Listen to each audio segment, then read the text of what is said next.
Que legal isso, Vitor. O pediatra da irmã do Vitor foi o pediatra dele e dos sobrinhos. Clínico até os 92 anos. Esse deve ser aqueles médicos realmente médicos, né? Que senta, O meu, conversa, examina, né? o E meu foi do entende o que meu que o paciente tem. é. O Antônio Meninas, enquanto tivermos pessoas guerreiras determinadas. Ah, gente! Mas não fiquem achando que somos nós. Vocês são multiplicadores tanto quanto nós, né? Todos nós Não que fiquem estamos achando que aqui. vocês estão aqui por acaso também. Ou vocês acham que vocês estão ouvindo essas duas maricotas aqui de lalá para ficar no xalalá? Não, não. O xalalá não. A gente vai, a gente, ó, uísque sachê, não, a gente fala mais. Vamos embora. Ai, ai. Ó, Né? A a gente Ana vai tinha falando. colocado um comentário lá atrás que eu deixei marcado, que acho que é bem isso aqui, isso que resume bastante o que a gente estava falando.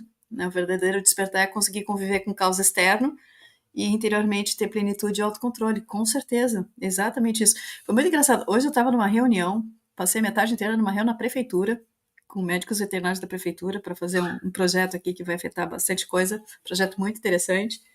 E e aí tinha, tinha veterinários de várias gerações, e aí o pessoal, esse veterinário da prefeitura, a gente se conhece há mais de 20 anos. E aí ele deu risada uma hora e perguntou assim: Tu tá com a mesma cara de quando eu te conheci, como é que tu consegue fazer isso? Né? Que ele passou a apresentação dele todo dizendo que eu tô velho, que eu tô velho, que eu sou velho, que eu já fiz 60, que eu tô velho, que não sei o que mais. E aí olhou pra mim e disse: Tu é a mesma cara que quando eu te conheci? E assim, foi gentil, porque não é, mas enfim. E eu disse, que eu não deixo, não deixo me incomodarem, né? Não deixo as incomodações. E o pessoal dá risada e disse, quem é que consegue incomodar a Anne? E assim, não, porque eu digo isso, é só trabalho, não vou me incomodar, né? Não vou sair do meu centro por conta disso, que é só trabalho, né? Então, e aí elas ficam assim, ai, como é que a gente consegue fazer isso? Elas começaram a trabalhar na prefeitura, assim, faz menos de 2 anos. E já estão assim, né? Com um monte de coisa acumulada e trazendo isso para dentro. Então, assim, como uma coisa que depois de um tempo a gente aprende, mas a gente aprende caindo, ralando o joelho, né? Até uma hora que a gente diz, parou, parou, né? E, e para mim, ter tido um filho, fora, né, bem extemporâneo, assim, os meus filhos todos grandes, e aí aparece o Miguel, né? E aí eu vi que Presente. eu precisava de dedicar tempo para ele. Então foi uma decisão, assim, quando eu fiquei grávida dele, na verdade, quando ele estava perto de nascer, e eu retornei depois da licença, isso foi uma combinação de mim comigo mesma, de assim, trabalho não vem para dentro de casa, né? Eu saí do trabalho, o trabalho ficou em casa. Em casa eu estou em casa e eu tenho que estar aqui para os meus filhos, né? E são definições difíceis de fazer, porque a coisa que mais acontece é o trabalho vir junto, né? As coisas que a gente não conseguiu terminar ao longo do dia, vêm junto com a gente, independente da tarefa que a gente desempenha. Né? Então, são esses pequenos ajustes do dia a dia, né, que fazem a nossa vida ser melhor ou pior. Né? É bem por aí. É isso aí. São ajustes, gente. Uhum. E tudo, durante a nossa jornada, a nossa caminhada, tudo se resume a ajustes. Tudo se resume a essa autoanálise que a gente não para fazer. E propositalmente, eles fazem com que a gente fala muito, a gente bate muito nessa tecla até nos cursos, eles fazem com que nós não tenhamos tempo Que de, legal isso. propositalmente, o povo surta quando meu filho me pede bênção e fazem com que nós não tenhamos tempo de fazer essa autoanálise, de fazer esse trabalho, né, de você estar bem, de você estar pleno, de você conseguir. E aí a gente não fala a meditação em si, e eu vou falar disso nesse webinar, e vou ensinar técnicas para vocês bem rapidinhas, que faz uma diferença absurda no dia a dia. É muito rápido para acompanhar também essa velocidade que a gente está vivenciando, né? E aí ajuda muito a gente se estruturar, a gente se estabelecer como ser aqui nesse mundo, né? Porque Uhum. estamos ainda transitando para diminuir essa ansiedade que nós ficamos, porque a ansiedade nada mais é do que resultado de tristeza. A ansiedade ela é consequência. Olha que doido isso, de tristeza. ou de raiva, ou de insatisfação, ou de procrastinação, né? Ou de estar perdido. Isso tudo vai gerando ansiedade. Ansiedade. Porque às vezes, quando você se vê preso, é uma areia movediça. Em alguma situação que você Uhum. não sabe sair, você não sabe como sair, isso te gera ansiedade. Né? Por que tem tanta gente com síndrome do pânico? A síndrome do pânico é você não A Sônia está conseguir trazendo aqui o medo. de certas situações e aquilo vai literalmente te panicando no português popular, né? E a gente está vendo muito isso, a gente vivencia isso, né? E aqui eu posso falar de cadeira, a Anne com certeza também, todos vocês aí, quem ainda não teve um momento de ansiedade, um dia de ansiedade, passou por ansiedade, e tá tudo bem, a gente passa por isso, então é acolher, sabe? Olha, tá tudo bem, se abraçar, tá tudo bem, sabe? Não, mas não tá tudo bem. Sim, mas a primeira coisa que você precisa fazer é se acolher. Acolher a você, Tá aí, né? Elzira. É isso aí. Olha só, olha bem a forma como você escreveu. Mas tem gente que sente prazer em colocar a gente no chão. Isso. Estão Puxa colocando vida. você lá, você tá indo por quê? Uhum. Ninguém consegue te colocar em lugar nenhum, desde que a gente não permita, né? Então, assim, se estão conseguindo te puxar pelo bracinho e te colocar no chão, é porque tem um gatilho ali aberto, exposto, em que você está dando essa permissão. Então, o trabalho não é mudar o outro que quer te colocar no chão, que quer te prejudicar, que quer te diminuir. Não, não é o outro. O outro está fazendo o rolê dele. O que precisa é: o outro não me define.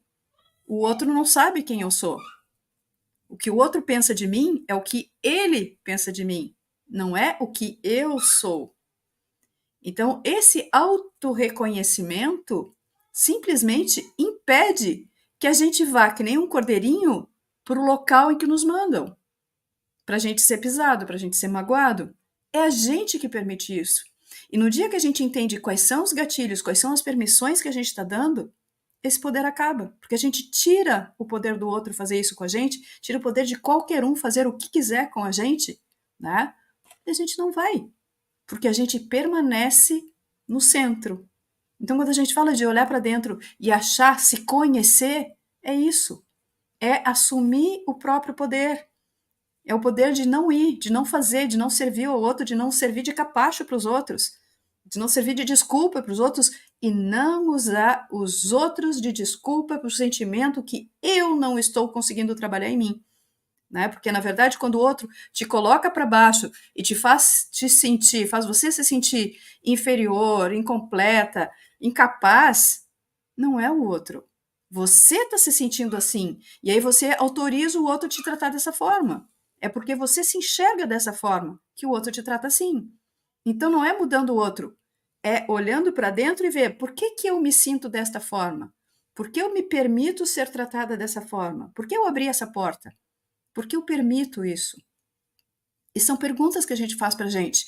E a gente vai puxando a cordinha, e se a gente começa a fazer aquele trabalho de autoanálise, a tal limpeza do porão, a gente tem muitos traumas de infância que sequer são da nossa infância, são traumas que estão no campo familiar, né?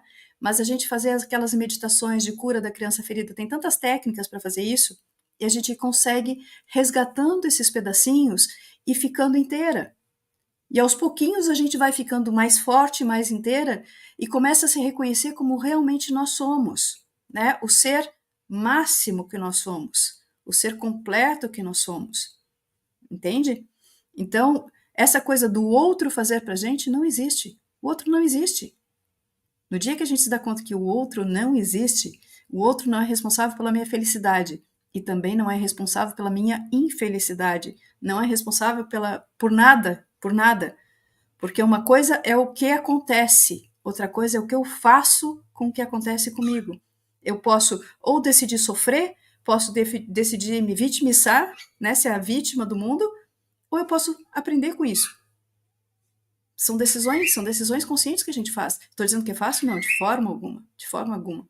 Levei muitos anos, toda torta, né, até entender como esse mecanismo funcionava. Mas depois que a gente pega o jeito, vai que vai. E aí, gente, aí é o movimento da inércia faz com que sempre o início seja mais difícil. Eu botar uma engrenagem que está parada em movimento, eu preciso fazer muito mais força.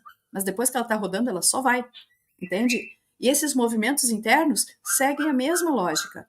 Então, o início é sempre muito difícil, é sempre muito complicado, porque a gente se sente muito frágil, muito fraco, muito impotente, muito incapaz, muito angustiado, né? A gente não vê saída.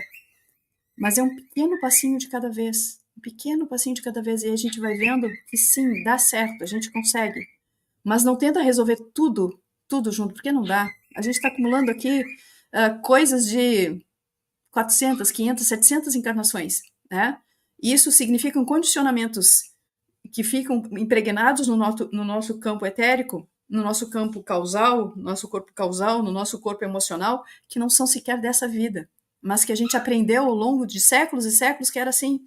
Então a gente tem que fazer esse processo de desconstrução. Isso leva tempo, leva, mas é importante começar e é importante não desistir. Perfeito, é isso mesmo. E estavam falando, é uma sala de espelhos, assim, isso, é uma sala de espelhos.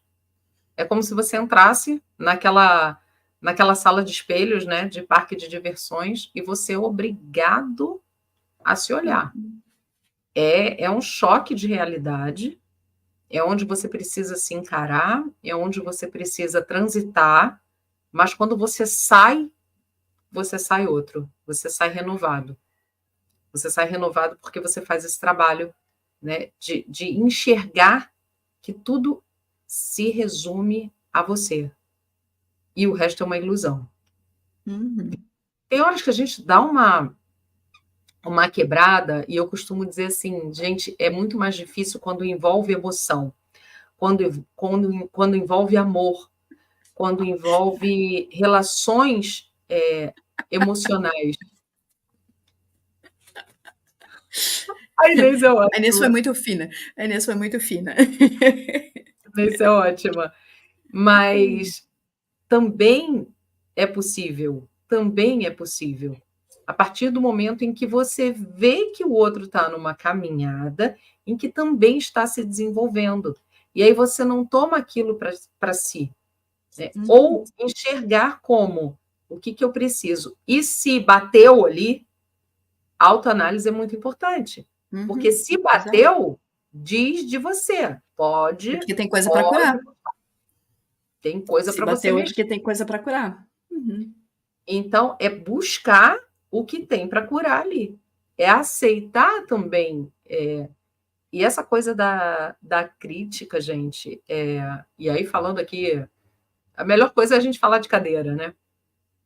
Essa coisa de você pular, né, com crítica. E eu posso falar que, assim, nos últimos tempos, a gente acaba aprendendo muito, eu tenho aprendido muito com isso também. É você parar para escutar. E na hora que você para ouvir, e para ouvir você, principalmente, o que está aqui, ó, aí você começa a perceber o que você precisa trabalhar em você, o que ainda tem para trabalhar nessa finaleira, né? O que tem ainda para trabalhar, o que tem que se colocar para melhorar, para se aprimorar, para estar mais em paz. Porque assim, e para quê? Para quê, meninas, isso? Para estarmos em paz conosco. Sempre diz respeito a você, para estarmos em paz com a gente, para que a gente tenha essa paz dentro de nós. Isso é o importante, é nós termos paz dentro de nós. E essa paz só é conquistada com esse trabalho intenso que a gente precisa fazer de autorreconstrução. É você pegar lá os pilares e você reforçar esses pilares. É você pegar e começar a olhar para todas as arestas. Aí volta para o que a Anne estava dizendo. é sobre você, e se resume a você, e tudo volta para ti. E é isso, gente. Não tem. E a gente fica até repetitiva aqui, porque é muito Sim. sobre isso, né? Principalmente esse trabalho do campo das emoções, que geram doenças, verdadeiras doenças físicas, onde a gente adoece o corpo físico, onde a coisa reverbera de uma forma tamanha que vai reverberar no físico, né? Então, e a gente pode conquistar essa paz. A gente pode.